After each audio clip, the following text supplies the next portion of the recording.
네, 안녕하세요. 정원진 변호사입니다. 총 6회로 진행되는 노동법 기본 강의 이번에 시작할 건데요. 노동법 처음 공부하시는 분들 계신가요? 네. 그 노동법은 사실 양이 많아서 변호사 시험 선택 과목으로 선택하기가 조금 부담스럽다라고 고민하시는 분들이 좀 계시는 것 같아서 제가 노동법 선택의 그 합리성과 그 노동법을 선택한 것에 대한 그 노동법의 비전에 대해서 잠깐 설명을 드리고 그다음에 공부 방법론에 대해서 얘기를 한 다음에 본격적으로 노동법 강의 시작하도록 하겠습니다. 그래서 지금 한 20분가량 오리엔테이션을 한다고 생각하시면 되니까 너무 막 이렇게 뭐 필기하거나 그러려고 애쓰지 마시고 가볍게 한번 들어주시면 되겠습니다.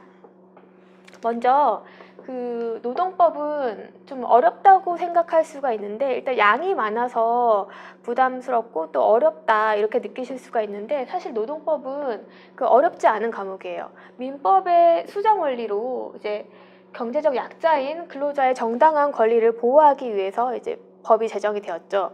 그러니까 민법을 잘 하시면 사실은 노동법이 어렵게 와닿지는 않는데 민법의 기본 법리가 제대로 이해가 안 됐다, 아직 숙지가 안 됐다고 하시면 사실 민법을 수정한 법이기 때문에 노동법도 조금 어려울 수 있어요. 하지만 우리가 이제 민법이 굉장히 양이 많잖아요. 그 많은 양 중에서 민법의 법리를 차용하는 부분은 일부분이기 때문에 노동법은 또 그 조문이 많지 않아요. 근로기준법, 노동조합법에서 이제 취하는 그 조문에서 대부분이 해설이 가능하고 그 이외에 그 노조법에서 규율하지 않는 부분을 민법의 법리를 좀 차용해서 적용을 한다는 거죠. 그리고 변호사 시험 노동법은 중요 쟁점 위주로 계속 출제가 되고 있어요.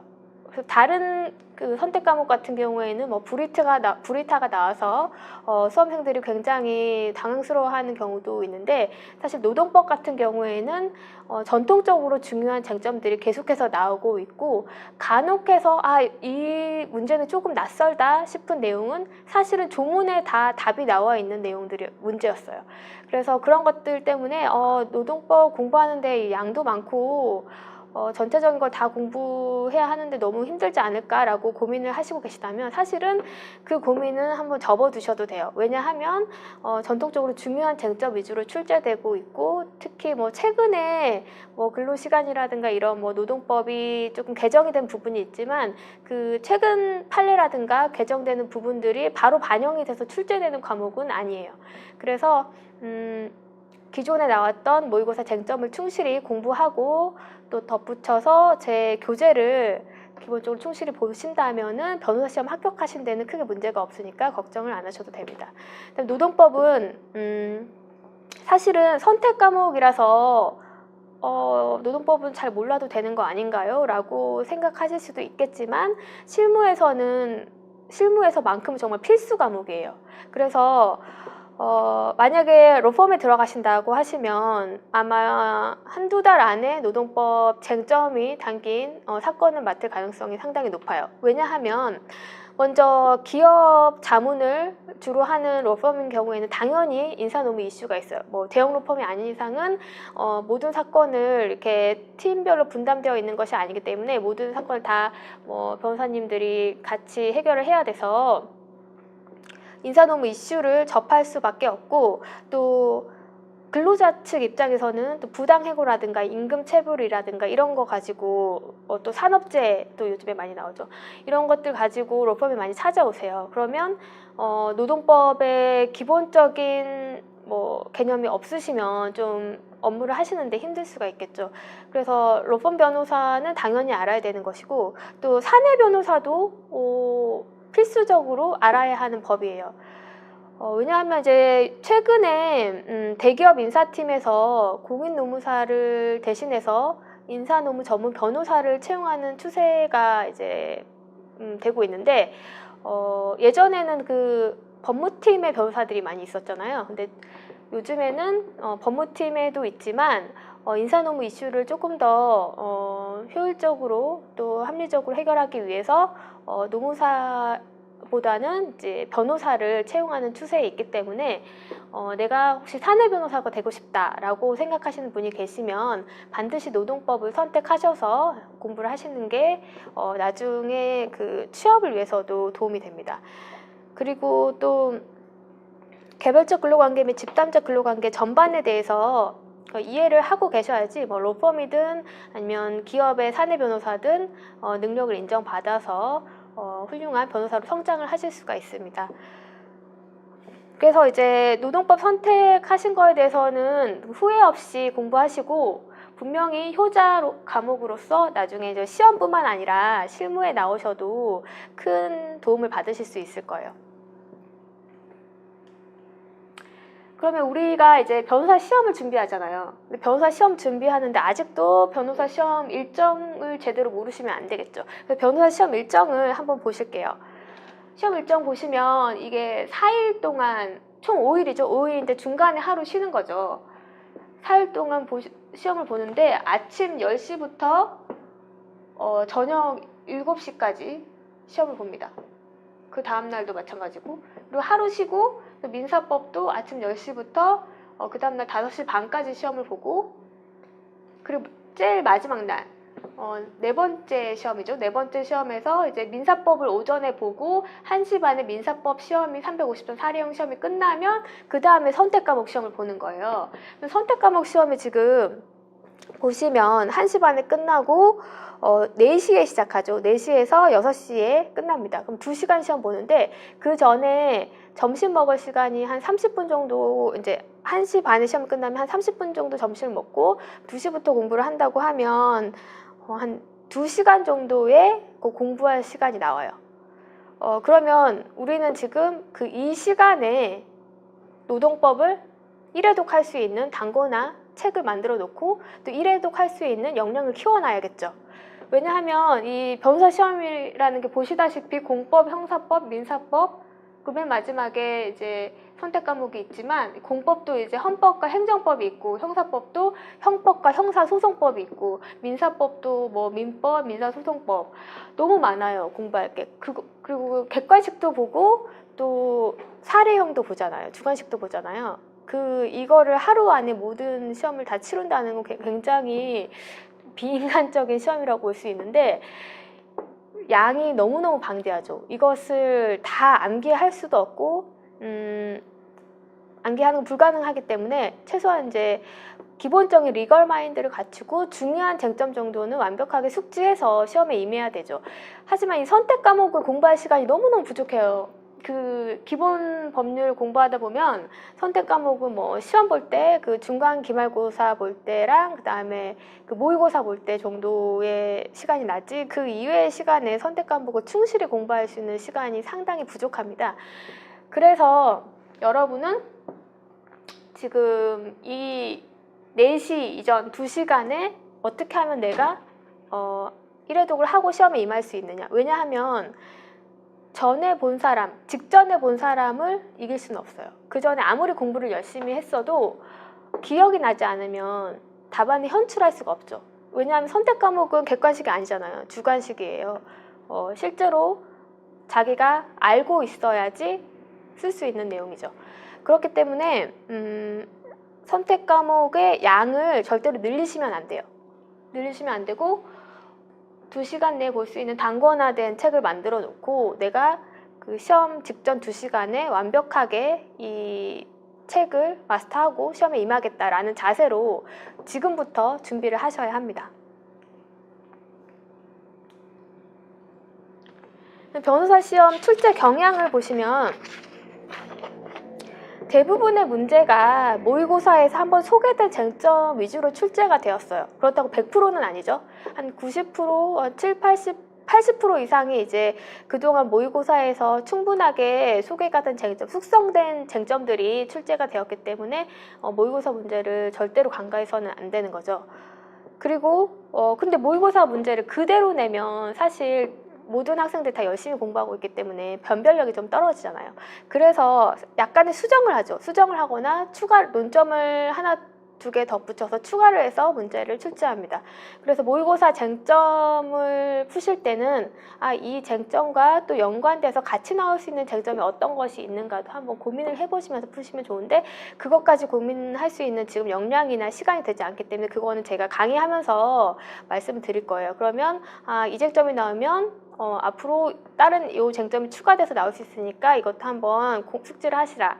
그리고 모의고사 쟁점에 소개가 되고 이미 기출 변사 시험에도 나온 쟁점들은 기본적으로 기본 강의 시간에는 충실히 공부를 하겠지만 마지막에 준비를 하실 때는 중요한 건 모의고사에는 출제됐지만 아직 변호사 시험에 출제되지 않은 쟁점, 그 쟁점을 위주로 공부를 하시는 게 훨씬 효율적이겠죠. 그다음에 가끔 가다가 뭐 몇 년에 한 번씩 그 조금 낯선 문제가 나와요. 이거는 뭐냐면 조문에 나와 있어요. 그러니까 그 노동법 교수님들께서 그렇게 뭐 가혹하게 아주 불이타 문제를 내거나 그러시진 않은데, 간혹가다 아주 기본적인 그 노동법 조문을 알고 있나 그런 문제를 내시는 경우가 있어요. 그럴 때는 나 이거 모르는 문제인데 라고 바로 포기하시면 안 되고, 어차피 우리는 그 조문을 가지고 있기 때문에 조문 보시면서 이 관련된 조문이 어딘가 있지 않을까? 근로기준법이나 노조법 한번 읽어보세요. 훑어보세요. 그러면 뭐 조문이 많지 않기 때문에 금방 찾아낼 수 있습니다. 그래서 조문 보고 해결할 수 있는 문제는 절대 버리면 안 되고 조문 보고 쓰시면 된다. 그리고 민법 법리와 연계된 문제가 최근에 나오는 추세가 있어요. 근데 이 추세가 계속 될지는 좀 믿을 수가 있지만, 사실 이거 노동법을 공부하는 학생들이기 때문에 민법이 주요 쟁점으로 나오는 문제는 좀 지양하는 게 좋긴 하지만 가끔 나오는 경우가 있는데, 당연히 그 민법 법리가 조금 섞인 것도 충분히 숙지를 하셔야 되고, 만약에 몰랐다고 하더라도 리걸 바인드로 풀 수 있는 문제들도 꽤 있어요. 그렇기 때문에 민법 법리에 연계된 문제도 한번 제대로 공부를 하시라. 그러니까 민법 법리라고 그냥 쑥 넘어가시면 안 됩니다. 그다음에 변호사 시험 그 노동법 공부 전략 중에서 이제 누누이 말씀드렸지만 선택 과목 공부의 효율을 높여야 됩니다. 왜냐하면 그 중요 기본 과목을 하느라고 시간이 굉장히 부족하기 때문에 선택 과목을 아까도 보셨지만 뭐 마지막 날 시험 보는 게 민사법 사례형이 350점이고 그 다음에 선택형 그 노동법 점수는 160점이었어요. 그러면 상식적으로 생각해 보시면 당연히 공부해야 될 시간과 투자는 당연히 민법에 많이 할 수밖에 없겠죠.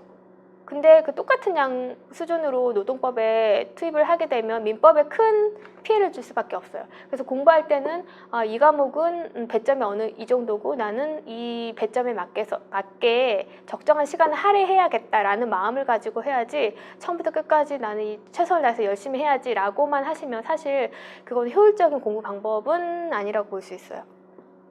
그래서 우리 시험은 변호사 시험이고 사례형 시험이죠. 그래서 사례형 시험에 출제 가능한 쟁점 위주로 공부를 해야 된다. 그리고 양을 줄이는 공부를 해야 돼요. 사실 그 아까 2시간 만에 볼 수 있는 그 책을 만들어 놔라 했던 게 아는 것은 금방 기억이 나요. 아는 것은 잠깐 보더라도 이런 쟁점이었지 금방 기억이 나는데, 모르는 것은 버퍼링 걸리잖아요. 그래서 모르는 문제를 그 2시간 빨리 봐야 돼. 2시간 안에 빨리 봐야 되는데 그걸 이해하고 있으려면 또 다른 쟁점을 기억하는데 충분한 시간을 가질 수 없게 되기 때문에 책을 보실 때는 아는 것과 모르는 걸 확실하게 구분을 해서 모르는 거 위주로 알게 될 때까지 회독수를 늘리는 게 좋습니다. 그리고 그 단권화를 계속 말씀드리는데 그 제 교재 로이어스 노동법만으로 충분히 단권화가 가능합니다. 먼저 로이어스 노동법에는 그 모의고사에 출제는 되었는데 아직까지 변호사 시험에 출제되지 않는 쟁점들이 이렇게 표시가 되어 있죠. 변호사 시험 문제라고 표시가 되어 있고 또 모의고사 문제라고 표시가 되어 있기 때문에 그런 쟁점들을 본인이 스스로 바로바로 눈을 쉽게 파악이 가능해요. 눈으로. 그리고 판례가 이제 두 두 문자를 활용해서 답안지에 키워드를 선출할 수 있도록 판례를 소개하고 있고, 그 다음에 채점자가 뭐 배점을 제대로 줄 수 있도록 그 사례에 배점에 맞는 그 답안 해설이 나와 있습니다.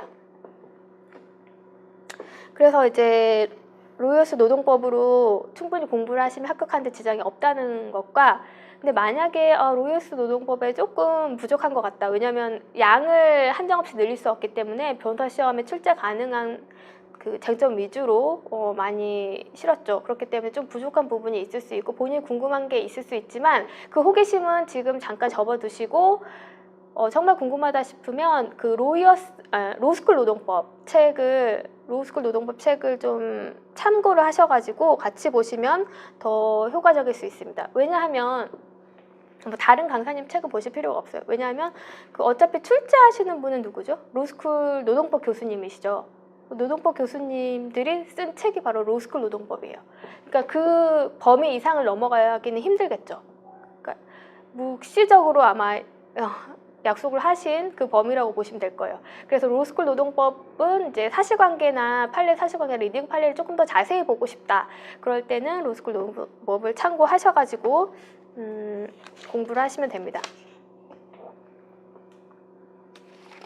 그래서 지금 변호사 시험 노동법을 공부할 때 핵심 공부 전략으로는 이제 5가지 정도를 제가 나열을 했는데, 첫 번째는 기본서를 통독을 해라. 기본서를 한 5에서 10회 정도는 최소한 봐야겠죠. 그래서 조문도 그 기본서 보실 때 같이 한번 보시면 그 노동법의 그 법리를 한 번에 좀 꿰뚫을 수가 있어요.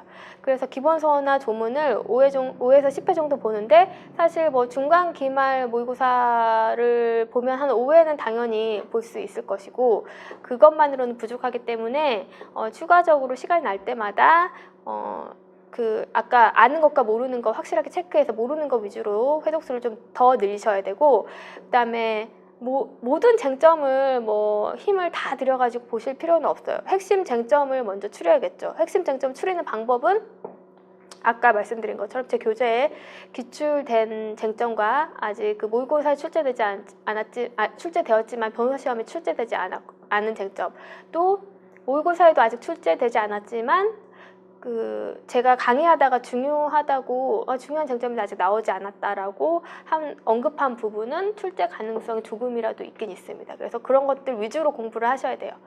그다음에 세 번째, 리딩 판례 법리 이해 및 사실관계 확인. 리딩 판례는 정말 그 노동법에서 굉장히 중요한 그러니까 제가 교재에 사실관계가 조금 자세히 적혀 있다거나 판례가 좀 길게 소개되어 있다 하는 부분은 그 판례를 전체를 제대로 한번 읽어보시는 게 도움이 돼요. 그냥 키워드 위주로만 보시지 마시고, 그래야지 법리를 이해하시는데 조금 더 도움이 되고, 사실관계도 꼼꼼히 보시는 게 좋고. 근데 만약에 아까 사실관계를 더 자세히 알고 싶다, 나는 이것만으로 이해가 잘 안 된다고 싶으시면 로스쿨 노동법을 참고해서 보시면 됩니다. 제 교재에 판례 3개는 있기 때문에 판례 3개는 참고해서 보시면 되고, 마지막 네 번째로 리딩 판례 키워드 암기. 그 키워드, 그러니까 이해한 다음에 키워드를 암기를 하셔야겠죠. 왜냐하면 저희 시험이 주관식이잖아요. 사례형이잖아요. 그래서 판례 요지는 알고 있어요. 결론은 알고 있는데 이게 부당노동 행위인지 아닌지, 이게 이 사람이 근로자인지 아닌지 결론은 알고 있는데 판례에서 말하는 법리를 제대로 현출을 할 수가 없어요. 그러면 사실 거의 판례에서 점수를 받을 수가 없습니다. 그렇기 때문에 암기는 무조건 하셔야 되는 부분이고, 그 이해만 하신다고 해서 또 바로 현출이 되는 게 아니기 때문에 조금 이런 여러 가지 방법을 동원해서 암기할 수가 있어야 돼요. 그래서 저는 조금이라도 도움을 드리기 위해서 두 문자를 교재에 넣었고요. 그래서 두 문자를 제가 만든 두 문자를 활용하시는 게 조금 효율적이겠지만 본인이 만든 게 있으면 본인이 만든 거를 또 암기를 하셔가지고 시험에 임하셔야 되고, 마지막으로 이제 사례 연습을 계속 하셔야 되는데, 사례는 이제 보통 대전제, 소전제 결론이 되는데, 대전제는 뭐예요? 우리 그 법률과 판례죠. 일단 관련 법령이랑 판례를 쓰셔야 되고, 그 다음에 이제 소전제로 이 사안의 사실관계를 여기에다가 포섭을 해서 결론을 내리시면 됩니다. 근데 이거는 뭐 그 법학을 공부하시는 분들이면 다 아시는 내용이겠지만 사실 그 우리 로스쿨 변호사 시험 노동법에서 통용되는 확립된 사례 목차가 있어요. 그 사례 목차는 우리가 일반적으로 알고 있는 사례 목차랑은 조금 다를 수도 있는데, 이게 이미 그 교수님들께서 그 채점 기준표에서 이렇게 소개된 목차이기 때문에, 그리고 한 번도 이 목차와 다르게 채점 기준표가 나온 적이 없기 때문에 이 목차대로 쓰셔야 되지, 이 목차가 아닌 본인만의 또 그 다른 과목에서 주로 사용하는 그런 목차를 쓰셨다가는 배점에 굉장히 피해를 보실 수가 있어요. 특히나 그 쟁점의 정리 쓰시고, 그 다음에 두 번째 목차로 법리 쓰신 다음에 세 번째 목차로 사안의 포섭, 네 번째 사안의 포섭한 다음에 네 번째 결론을 빼먹는 분들이 계세요. 근데 결론은 항상 교수님들이 5점 배점을 넣으세요. 그렇기 때문에 만약에 사안의 포섭을 했는데 결론의 목차를 따로 안 썼다, 그러면 그냥 5점이 날아가는 거죠. 그래서 그런 사소하지 않은데 그 사소하다고 생각해서 쓰지 않는 그런 분들은 사실 이 시험이 뭐 0점 몇 점 차이로 떨어질 수 있는 시험이기 때문에 굉장히 중요한 것을 놓치고 있는 거죠. 그다음에 노동관계 그 다음에 이제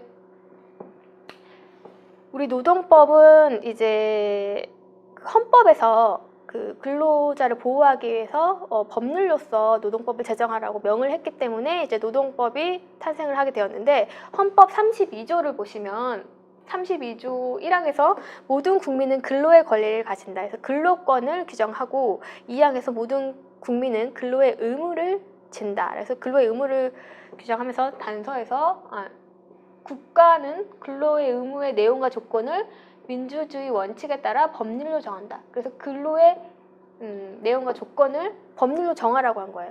그 근로 조건에 관한 그 법률이 바로 근로기준법이에요. 근로 조건에 관한 것. 이건 이제 사용자와 근로자 사이에 그 양 당사자 간을 규율하는 그런 법이 되겠죠. 그다음에 헌법 33조에서는 1항에서 근로자는 근로조건의 향상을 위하여 자주적인 단결권, 단체 교섭권 및 단체 행동권을 가진다라고 규정하고 있죠. 이거는 이제 그 사용자와 이제 근로자가 사실 동등한 위치는 아니잖아요. 사용자가 경제적으로 우월한 지위에 있기 때문에 근로조건이라든가 모든 부분을 사용자가 마음대로 정할 여지가 있죠. 그래서 이런 그 협상을 할 때 그 사용자가 우월한 지위에 있기 때문에 상대적으로 열악한 근로자가 사용자와 대등한 교섭력을 행사할 수 있도록 단체를 조직할 수 있도록 한 거죠. 단결권, 단체를 조직해서 사용자와 대등하게 교섭을 할 권리, 단체 교섭권. 그 다음에 단체 행동권은 사용자가 단체 교섭을 고의적으로 거부하고 해태할 때, 그럴 때 단체 행동, 예를 들면 파업 같은 거죠. 파업 같은 것을 해서 다시 이제 교섭력을 확보할 수 있도록 그런 제도를 그런 이제 근로 3권이라고 하죠. 근로 3권의 기본권을 헌법 33조에서 규정하고 있고, 이를 근거로 노동조합법이 이제 제정이 된 거죠. 그래서 노동관계 법령은 사실 근로기준법과 그 노조법, 그러니까 노동조합 및 노동관계조정법 이 외에도 굉장히 많아요. 밑에 보시다시피 근로기준법, 특히 그 개별적 근로관계, 사용자와 근로자 사이에 그 법률에 관해서 규율한 게, 권리에 관해서 규율한 게 이제 최저임금법이라든가 근로자 퇴직급여 보장법, 임금채권 보장법 등등 개별 그 하위 법률들이 있는데, 이 법률과 근로기준법은 이제 일반법과 특별법의 관계에 있어요. 그래서 근로기준법이 일반법이고 그 밑에 최저임금 이하의 법들은 이제 특별법이라고 할 수가 있는 것이고, 우리 시험에는 사실 나머지 법률은 나오지 않습니다. 거의 나오지 않기 때문에 근로기준법 위주로 보시면 되고, 그다음에 단체법, 그 노동조합 및 노동관계조정법, 그 노동조합과 그 사용자 간의 관계를 규율한 법이죠. 그 단체법에서는 그 헌법에서는 또 공무원은 따로 규정하라고 되어 있기 때문에 교원노조법이라든가 공무원노조법이 따로 있고, 또 근참법이라는 게 있고, 뭐 노동위원회법이라는 게 있어요. 그래서 여기도 마찬가지로 노동조합 및 노동관계조정법이 뭐예요? 일반법이죠. 그 밑에 있는 법이 특별법. 그래서 이런 것들의 관계는 사실 우리 시험에서는 크게 중요하지 않아요. 우리는 객관식이 아니기 때문에 그냥 이런 정도만 가볍게 알아두세요. 그래서 우리가 공부해야 될 법은 노동조합법이구나, 그렇게 이해하시면 됩니다. 노동법의 주요 쟁점은 먼저 근로기준법에서 보시면 근로자성 판단이 굉장히 중요하죠. 근데 아직 우리 모의고사 시험에 나왔는데 이게 변호사 시험에는 아직은 출제되지 않았어요. 근데 근로자성 판단이 왜 중요하냐? 우리 만약에 어디 회사에 취직했는데 해고를 당했어요. 그럼 나 해고 당했는데 부당해고로 노동위원회 구제 신청하고 싶어요. 근데 내가 과연 근로자가 맞나? 근로자가 아닌가? 내 계약서 보면 나는 근로계약서를 체결한 적이 없어요. 근로계약이 아니라 도급계약의 형식으로 나는 일을 하고 있었네? 그러면 내가 과연 근로자에 해당하는가? 그런 문제가 생길 수가 있어요. 그럴 때 근로자성 판단 법리가 굉장히 중요하게 쓰입니다. 그거 말고도 또 퇴직금 같은 경우도 내가 일을 하다가 퇴직을 하게 됐어요. 근데 퇴직금을 사용자한테 청구를 했는데 사용자가 당신은 근로자가 아니라 퇴직금 못 주겠습니다 라고 할 수가 있겠죠. 그럴 때도 내가 나는 근로시간과 장소를 그 사용자한테 구속을 받고 일 시키는 일만 했는데 왜 내가 근로자가 아니냐 하면서 근로자성을 따지는 문제, 그런 문제들이 시험 문제에도 많이 나오고 또 중요한 쟁점입니다. 그 다음에 임금은 요즘 뉴스에서 많이 보셨죠. 통상임금이니 성과상여금 통상임금이니 그런 문제들이 나오는데 임금도 전통적으로 중요한 문제였고 지금까지 잘 출제가 되지 않다가 올해 7회 시험이었죠. 7회 시험에 이제 임금 문제가, 평균 임금 문제가 이제 등장을 했고 아직은 통상임금이 전면적으로 나오진 않았죠. 근로시간과 휴식, 근로시간도 올해 연장 근로에 대해서 제한하는 법률이 나오고 연차 휴가도 조금 바뀌기도 했는데 이런 것들은 이제 특혜급은 아니지만 그래도 어느 정도 알고 계셔야 되는 쟁점이고, 그다음에 아주 중요한 게 징계 및 해고, 특히 해고에 대한 법리는 굉장히 소송에서 자주 나오는, 실무에서 자주 나오는 쟁점이기 때문에 해고는 해고의 정당성을 다투는 그 문제 사례를 풀기 위해서 굉장히 유심히 봐야 되는 쟁점이죠. 그다음에 취업규칙이 있는데 취업규칙이라는 거는 우리가 흔히 말하는 사규라는 거죠. 사규. 회사에 있는 법규칙 비슷한 거죠. 그러니까 근로 조건을 획일적으로 통일하기 위해서 적용되는 준칙이라는 건데 이거는 이제 사용자가 근로자들을 이제 획일적으로 기준을 통제하기 위해서 만든 규정이에요. 그렇기 때문에 우리 근로기준법은 취업규칙을 제정할 때는 근로자들의 의견을 청취하도록 하고 있고 취업규칙을 불이익하게 변경할 때는 근로자 과반수의 동의를 받도록 하고 있어요.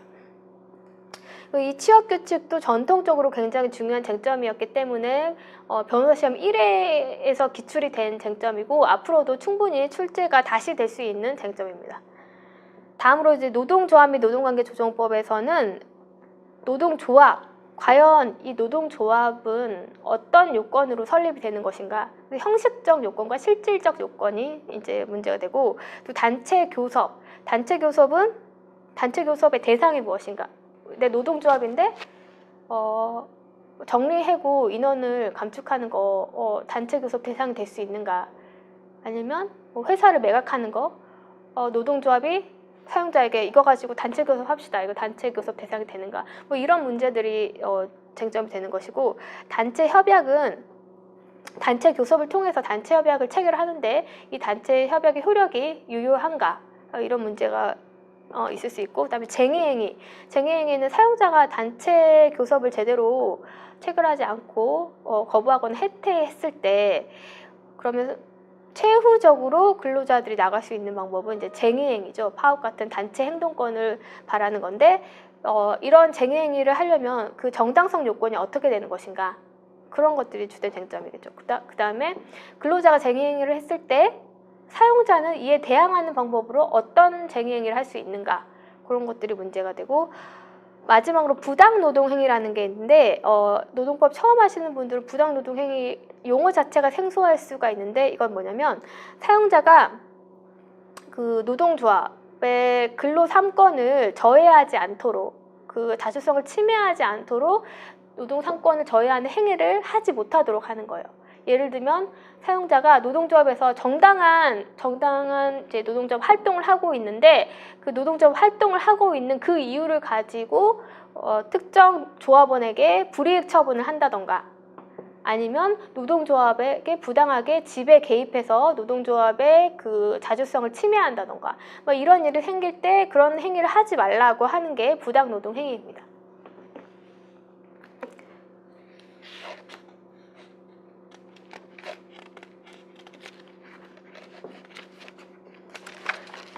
그다음에 민법과 노동법의 관계, 아까 처음에 설명드린 게 있죠. 그 민법의 수정 원리가 노동법이다. 그래서 민법의 대원칙이라는 게 우리 민법 시간에 배웠죠. 계약 자유의 원칙 또는 사적 자치의 원칙이라고도 하는데, 그 계약 자유의 원칙은 그러니까 계약 당사자들이 한 그 계약에 대해서 누군가 일방이 채무불이행을 하면 그 채무불이행 책임만 지면 되잖아요. 계약을 해지하던가 아니면 손해배상 책임을 진다던가. 그런데 우리 노동법에서는 그 민법의 대원칙인 계약자유 원칙을 그대로 사용하게 되면, 아까 말했듯이 경제적으로 우월한 지위에 있는 사용자가 그보다 더 열악한 지위에 있는 근로자에 대해서 그냥 채무불이행을 하고 책임을 지지 않는 경우가 많이 있을 수 있어요.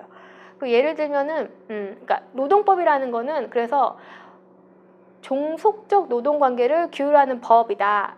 이게 굉장히 근로자성 판단할 때 중요한 쟁점인데, 종속적인 관계를 규율하는 법이기 때문에 이 종속적인 관계에서 어떻게 하면 근로자를 조금이나 보호할 수 있을까, 그런 그 고민을 시작으로 이제 입법이 된 거죠. 그렇지만 그 노동법이 경제적 약자인 근로자들을 보호하기 위해서 계약 자유 원칙을 수정해서 이제 입법이 되었지만, 그렇다고 해서 계약 자유 원칙이 전면 부정되는 건 아니에요. 당연히 계약은 자유롭게 할 수 있죠. 하지만 근로자에게 불이익한 부분은 무효라는 게 그 기본적인 그 노동법의 법리라고 이해를 하시면 됩니다. 예를 들면 그 임금체불을 들 수 있겠죠. 근로자는 이제 근로를 제공했는데 사용자가 그 근로의 대가로서 임금을 지급하지 않는 거예요. 그러면 민법상으로 보면 이거는 채무불이행이 되겠죠. 채무불이행이 되는데 채무불이행 됐을 때 아까 말했듯이 손해배상 청구나 계약 해지, 근로계약 해지를 하면서 이제 해지를 하면서 나갈 수가 있을 텐데, 그렇게만 되면 임금 체불되는 케이스가 굉장히 많겠죠. 그 임금이 또 크지 않으면 사실 그 금액 가지고 근로자가 소송을 한다는 것도 쉽지가 않거든요. 그래서 우리 노동법은 임금 체불을 하면 이제 행정 감독을 하도록 하고 있어요. 그래서 임금 체불을 그 근로자가 노동청에 이제 신고를 하면 그거에 대해서 이제 근로감독관이 조사를 하고, 그 조사한 내용에 따라서 임금 체불로 확인이 되면 그걸 가지고 또 형사 고소도 할 수 있는, 그래서 형사 처벌을 받도록 하기 때문에, 그래서 이제 사용자가 임금 체불을 하지 않도록 유도하는 거죠. 그렇게 되면 이제 근로자를 보호할 수 있는 측면이 있기 때문에, 이런 식으로 이제 민법의 원칙을 약간 수정해서 근로자를 보호하기 위해서 여러 가지 제도를 두고 있다라는 거 조금 숙지하시고 노동법을 임하시면 될 것 같습니다. 그럼 이제 그 PPT 자료를 소개를 마쳤고요. 본격적으로 교재로 들어가도록 하겠습니다. 네, 제1편 근로기준법 보시겠습니다. 1. 노동법의 법원. 노동법의 법원은 아까 잠시 설명을 드렸는데, 먼저 헌법의 32조, 33조에서 그 근로의 권리랑 노동 상권을 규율하고 있고, 또 근로 조건에 관해서는 그 법률로서 정하라 해서 근로기준법이 생겼고, 그다음에 근로 상권을 보장하라는 취지에서 노동조합법이 생겼다고 말씀드렸죠. 그다음에 조약이 있죠. 그 조약은 각주 1번에 보시면 헌법에 따라서 체결된 우리나라가 비준 공포한 국제노동기구 ILO 협약이 대표적인데, 이 조약도 노동법의 법원이 될 수 있습니다. 그다음에 시행령은 이제 근로기준법 시행령, 그러니까 대통령령이 될 수 있고, 그다음에 단체 협약, 노동조합 규약, 그다음에 취업규칙, 근로계약, 노동 관행은 법원으로 인정된다라고 되어 있는데, 다른 법에서는 좀 생소한 용어가 나오죠. 단체 협약, 노동조합 규약, 취업규칙, 근로계약. 단체 협약은 노동조합과 사용자가 이제 합의한 내용이 그대로 협약이 되는 거죠. 그 합의에서 서명 날인하면 협약이 되는 건데, 요거는 노동조합과 근로자를 구속하는 법원성이 인정이 돼요.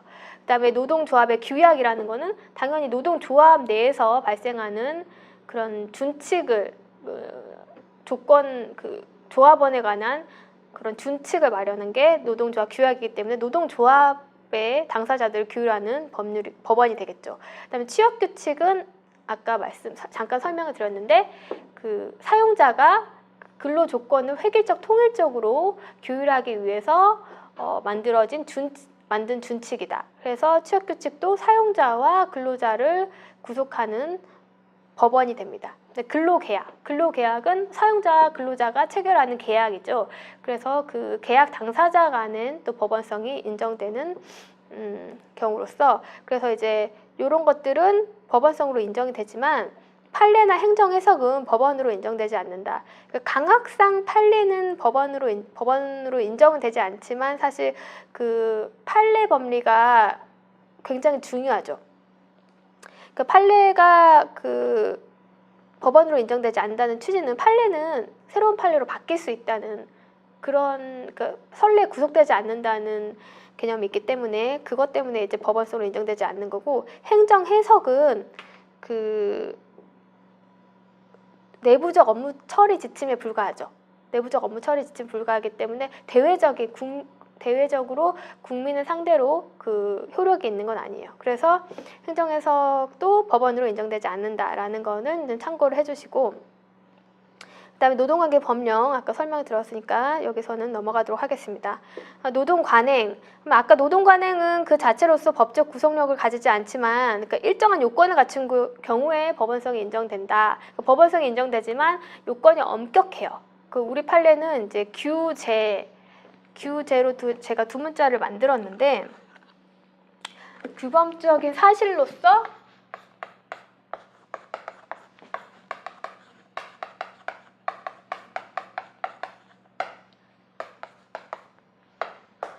이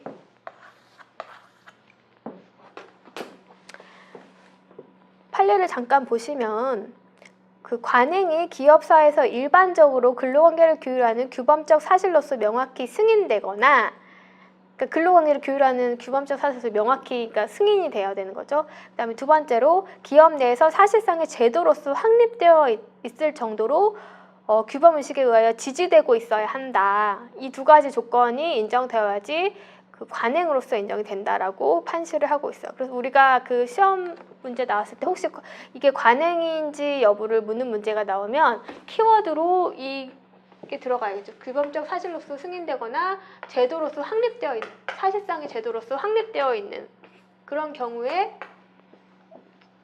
관행이 법원으로 인정이 된다. 하지만 우리 판례는 지금까지 그 관행성을 인정한 사례가 별로 없어요. 그러니까 요건에 대해서는 이렇게 설치를 하고 있지만 예를 들어 그 밑에 답안 판례 보시면 사용자가 이미 퇴직한 근로자들에게 퇴직 이후 체결된 단체 협약에 의해 임금 차액분을 추가 지급한 관행이 있었으나 그것은 노사 관행으로 볼 수 없다.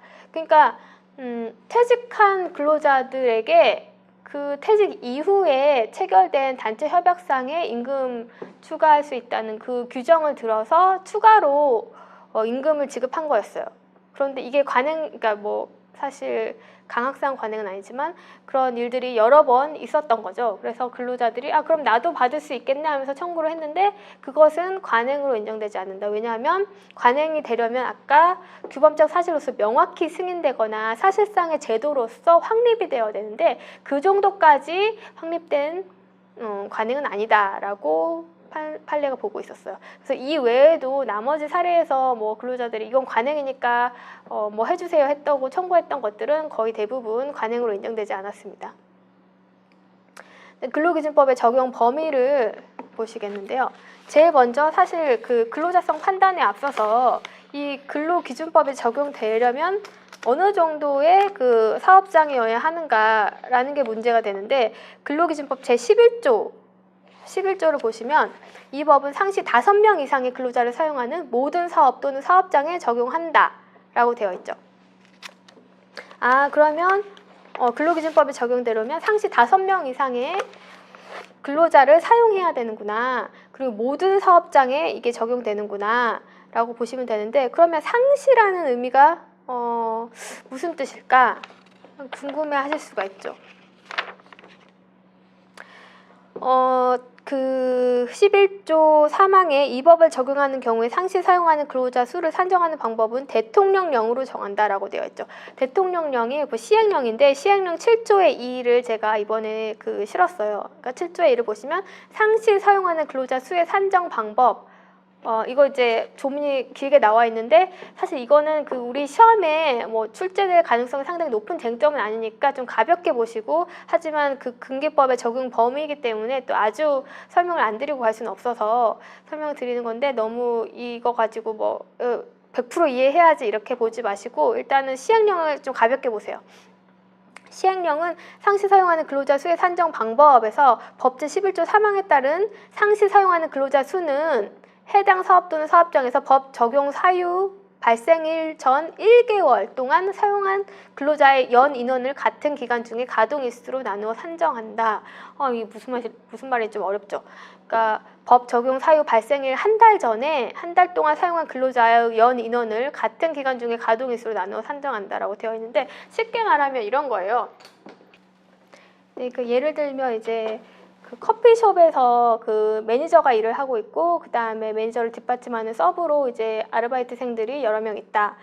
그러면 실제로 이 커피숍의 직원이 한 10명 정도 되는데, 이 사람들이 매일 일하는 게 아니고 평일에 일하는 직원이 있고, 또 주말에 일하는 직원이 있고, 또 야간에만 일하는 직원이 있고, 여러 일정들이 나눠져 있기 때문에, 그럼 이 커피숍이 과연 상시 5명 이상의 근로자를 사용하는 사업장에 해당하느냐, 이게 문제가 될 수 있겠죠. 그래서 우리 시행령 7조의 2에서는 발생일 전 1개월 동안 한 달 동안 사용한 근로자 연원일을 같은 기간 가동일수로 나누어 사용한다.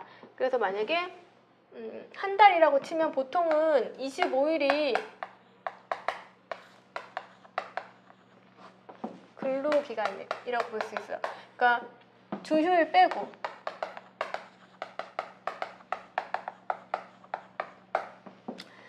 그러면 25일을 보고, 그 다음에 근로자가 A, B, C, D, E, F, G가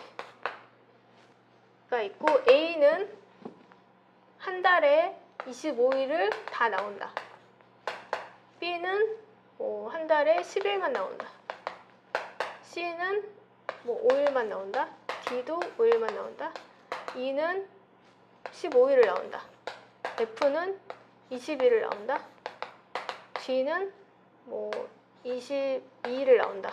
예를 들면 이렇게 했을 때 어떻게 하시면 되냐면 이걸 다 더해요. 다 더해서 지금은 그냥 대충 할게요. 만약에 80일이 나왔다. 80일에서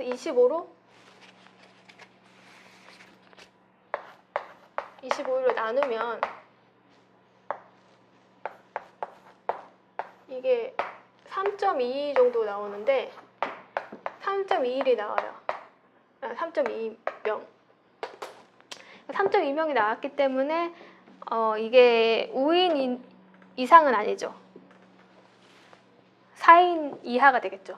그래서 이제 이런 경우에는 근로기준법의 적용을 다 받는 게 아니고, 근로기준법 11조 2항 보시면 상시 4명 이하의 근로자를 사용하는 사업 또는 사업장에 대하여는 대통령령으로 정하는 바에 따라 이 법의 일부 규정을 적용할 수 있다라고 되어 있어요. 그러니까 원칙적으로 상시 5명 이상이 되어야지 근로기준법이 적용되지만, 상시 5명 이상이 되지 않더라도 근로기준법의 일부 규정은 적용될 수 있다라는 게 이제 법의 규정에 있는 거고, 그다음에 7조의 시행령 7조의 2항에 보시면 제1항에도 불구하고 다음의 경우에는 이 사업장으로 보지 않는다라고 해서 1호에 보시면 법 적용 사업 또는 사업장으로 보는 경우 해서 법 적용 기준에 미달한 일수가 2분의 1 미만인 경우, 그러니까 예를 들면 상시 5인 이상이어야 되는데 이 상시 5인 이상이 그 한 달에 절반 정도는 상시 5인 이상이 되었다, 절반 이상이 되었다. 그러면 이 경우에는 법 적용 대상으로 보는 거예요.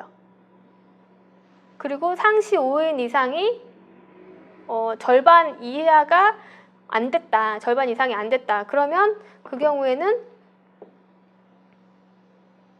2호로 가서 법 적용 대상자로 보지 않는다라는 규정이 있어요. 그래서 이제 혹시나 만약에 이 근로기준법의 적용 범위 제11조에 대해서 물어보는 문제가 나오면 법만 보면 안 되고 시행령을 참고해서 보시면 충분히 풀 수 있다라는 거, 그거를 그냥 참고하시면 되고, 그 다음에 사망에 보시면 7조의 이 사망에 보시면 파견 근로자는 제외한다라고 되어 있어요. 그래서 여기 상시 5명 이상 근로자를 사용하는 모든 사업장에 적용하는데 여기서 말하는 근로자는 파견 근로자는 제외한다는 거예요. 파견 근로자 제외한 통상 근로자, 뭐 기간제 근로자나 단시간 근로자, 아르바이트생 말하는 거죠. 단시간 근로자도 포함이 된다는 거. 나에서 보시면 상시 5인 이상의 근로자를 사용하는 사업 또는 사업장의 의미를 물어봤어요. 판례에서 이거 설치를 했는데 상시라 함은 상태라는 의미로 근로자 수가 때때로 5인 미만이 되는 경우가 있어도 사회 통념에 의하여 객관적으로 판단하여 상태적으로 5인 이상이 되는 경우에는 여기서 말하는 근로자에 해당하고 적용되는 근로자에 해당하고 그때그때 필요에 의해서 사용하는 일용 근로자도 포함한다라고 되어 있어요. 그러니까 우리 판례 그렇게 설치를 했죠. 그러니까 아까 이 판례 법리를 조금 더 구체적으로 대통령령으로 만든 거예요. 그러니까 한 달에 절반 이상이 5인 이상이면 그 사업장은 이제 5인 이상으로 보고 근로기준법을 적용한다는 거죠. 근데 여기서 이제 만약에 이 문제가 나오면 그 상시는 상태와 같다.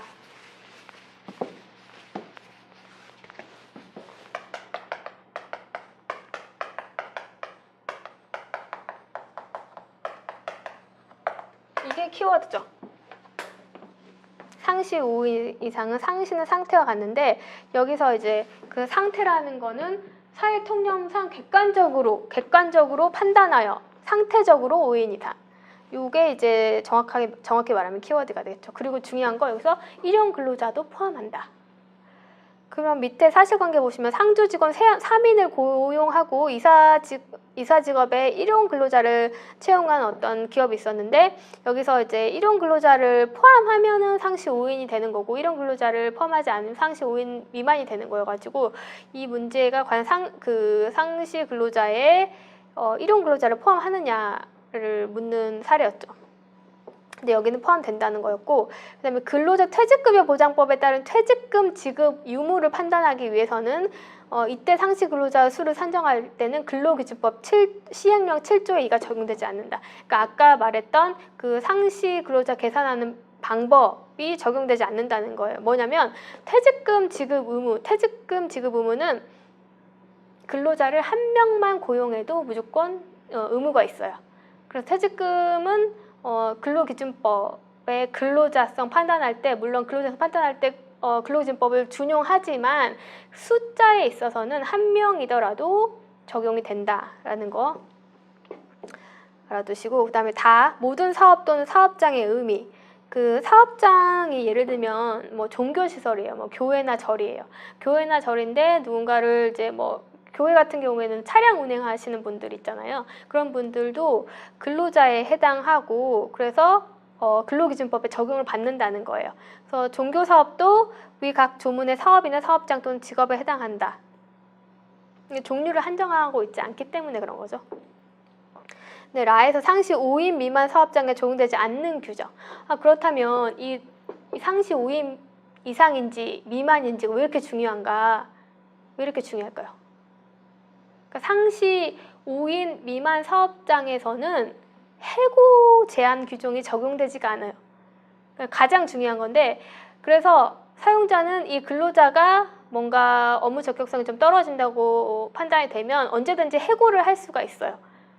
그런데 상시 5인 이상 사업장이게 되면 해고 제한 규정을 받기 때문에 정당한 이유 없이는 해고를 할 수가 없어요. 그럼 부당 해고가 되는 것이고 다시 원직 복직을 시키거나 아니면 그 근로자가 원직 복직을 원하지 않으면 그 부당 해고 기간 동안에 받을 수 있었던 임금을 다 지급해야 됩니다. 그래서 상시 5인 미만과 상시 5인 이상은 굉장히 중요한 차이가 있겠죠. 그리고 해고 통지할 때도 상시 5인 이상은 꼭 서면으로 통지를 해야 돼요. 해고한다고. 해고 사유를 명시해서. 근데 상시 5인 미만 같은 경우에는 서면으로 통지를 하지 않아도 됩니다. 뭐 문자나 전화로도 구두로도 할 수 있죠. 그리고 또 중요한 게 그 휴업수당과 근로시간 및 가산수당이 적용이 안 되는데 특히 우리 그 가산수당이라는 게 연장수당이라는 거죠. 주 40시간이 법정 이제 근로시간인데 그 시간을 넘어서 그러니까 하루에 8시간 이상 초과해서 일을 하면 우리가 통상임금의 50%의 가산임금을 받게 되는데 그 가산임금을 이 5인 미만 사업장에서는 주지 않아도 됩니다. 그래서 야간에 근로를 하거나 뭐 초과 근무를 하더라도 똑같은 수당으로 지급을 하면 되는 것이고 가산해서 지급할 필요가 없다. 이거는 이제 그 워낙 그 영세 사업장의 그 근로조건 너무 또 근로기준법 그대로 적용하게 하면은 사업주가 또 이렇게 부도가 나거나 그런 위험한 일이 그런 경제적으로 좀 더 고용할 수 없는 상황이 발생할 수도 있기 때문에 이런 것들 좀 감안해서 만든 제도죠. 그다음에 연차 휴급 휴가도 이제 줄 의무가 없죠. 그렇지만 그 상시 5인 미만 사업장에도 주 휴일 제도는 적용이 돼서 만약에 일주일을 그 개근을 한 근로자가 있으면 하루 정도는 유급 휴가를 주는 것이 맞습니다. 그다음에 근로기준법상 근로자 개념에 대해서 보겠는데요. 먼저 근기법 2조 1항 1호 조문을 먼저 봐야죠. 조문에 항상 그 근로기준법상 근로자를 묻는 문제가 나면 2조 1항 2호 반드시 설치해야 됩니다. 직업의 종류와 관계없이 첫 번째, 직업의 종류가 전혀 관계가 없다는 거죠. 그것도 영리, 비영리를 불문하고 허가 여부도 불문해요. 그러니까 일을 했으면 무조건 근로자에 해당하는 거죠. 어떤 직업이든. 그 다음에 2번에 보시면 임금을 목적으로 할 때 여기서 임금이 무슨 의미인지 이건 나중에 이제 더 자세히 보겠지만 근기법 2조 1항 5호에 임금의 개념이 나와 있어요. 그 임금이란 사용자가 근로의 대가로서 근로자에게 지급하는 일체의 금품을 말해요. 그러니까 근로의 대가로서 지급하는 게 임금이다. 지금은 이 정도로 알아두시고 그 다음에 세 번째 사업이나 사업장에 그러니까 사업이라는 거는 이제 계속적으로 하는 작업 조직을 말하고 사업장이란 사업의 일부분으로서 업무, 노무관리, 회계를 독자적으로 수행하는 것 또는 독자성은 없지만 장소적으로 분리되어 있는 것을 말해요. 그리고 근로를 제공하는 자. 우리가 아까 처음에 그 노동법은 종속 노동관계를 규율하는 법률이라고 했잖아요. 그 근로를 제공하는 이 의미가 종속 노동을 의미하는데 이미 그러니까 사업 또는 사업장에 고용되어서 사업주를 위해서 이제 일을 하고 있는 관계, 그러니까 근로를 제공하는 관계에 있는 자를 의미해요. 그러면 이게 근로기준법상에서는 이렇게 근로를 제공하는 자라는 표현을 하고 있는데 이게 노동조합법에서는 또 다른 규정으로 기재가 되어 있는데 우리 그 부록에 보시면 노동조합법 조문이 있어요. 조문을 한번 볼게요. 노동조합법 제2조 1호 근로자라 함은 직업의 종류를 불문하고 임금, 급료, 기타 이에 준하는 수입에 의하여 생활하는 자. 그러면 차이가 있죠.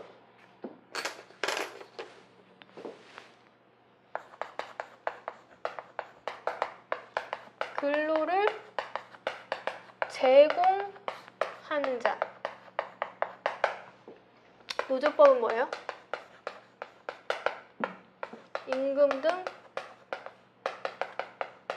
수입에 의해서 생활하는 자.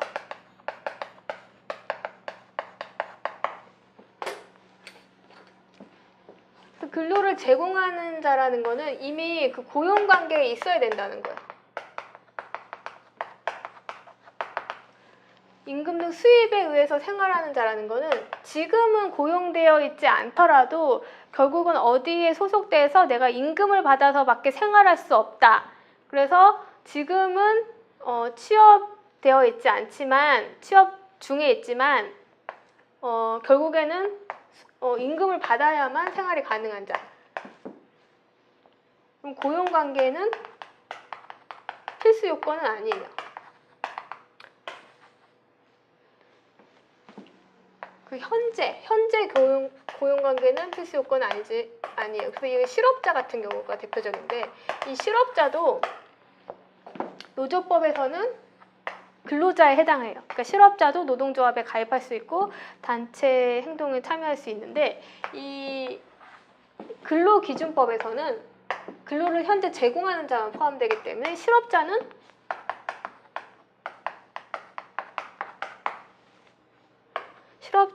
근로기준법상 근로자는 아니다. 이게 차이가 있어요. 그렇다면 근기법상 근로자성 판단 기준에 대해서 이제 구체적으로 살펴볼 텐데 이거는 좀 양이 많아서 잠깐 쉬고 시작하도록 하겠습니다.